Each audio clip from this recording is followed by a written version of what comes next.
Let's talk about my thesis that the Democratic Party is in more trouble than is commonly thought. If you go back to the last 10 years, which is when Donald Trump has been ascendant and the dominant figure in our politics, and you said, what are the five moments that the Democrats cast their own fate in a negative way? Obviously, in the top five, despite what Hunter Biden would say, was his dad seeking re-election, I would say, Yeah. and the choice of the party elites to let Kamala Harris have the nomination. I'd say those would be two of the top five. What would you put on the list for the other three of moments where the Democrats made a critical choice that have left them where they are today, kind of struggling?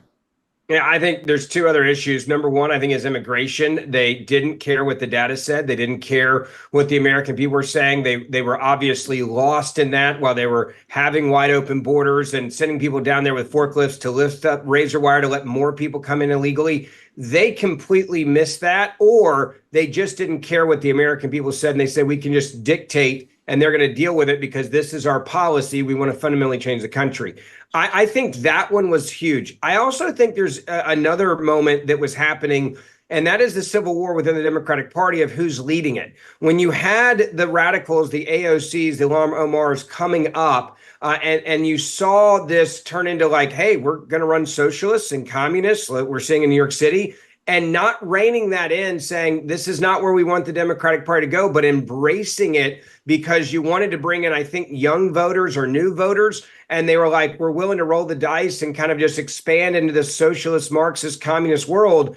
That is backfiring, I think, right now in a very big way. And so when you look at the Democratic Party right now, I think it's not just a civil war. I don't think the Democratic Party knows who they are. And so if you talk to someone that's probably 35 or younger, they believe that the Democratic Party is communist or socialist. They believe in AOCs. They believe in this candidate out in New York City. That's where they see the party. The traditional guard, if you're 35 or older in the Democratic Party, you're going, hold on, we can't win nationwide with this. This isn't working for us. And so you created this AOC world. You embraced it. And now what do? How do you get rid of it? How do you bring everybody back in line?